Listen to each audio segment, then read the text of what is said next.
আজকে যত রান্না হয়েছে সবই মানুষটা করেছে, কষ্ট করে। হ্যাঁ, অনেক কষ্ট করে করেছে পেঁচাটি, কি বলবো, দারুণ রান্নাগুলো হয়েছে। রান্নাগুলো কি কি হয়েছে আপনাদের? এখানে আছে ভাজা ভুজি 5 রকমের, অর্ধেক শেষ। বেগুনি ভাজা শেষ হয়ে গেছে, অর্ধেক শেষ। এখানে দই আছে, এখানে চিংড়ি মাছ, এখানে ইলিশ মাছ, এটা মাটন কারি, এখানে চাটনি আছে। এরপর বরণের পালা। ফল, চিড়ে, মুরগি, মিষ্টি, আর আমি রীতিমতো কাঁঠালের সাইজ দেখে অবাক।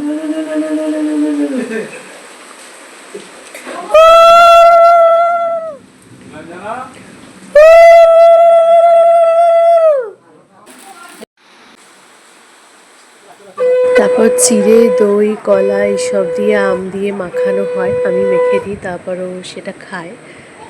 বরণের আয়োজন শুরু হওয়ার আগেই কারেন্ট চলে যায়। এই অল্প আলো সাবেকি আমেজ তৈরি করে, যে কারণে আমি খুবই উপভোগ করছিলাম।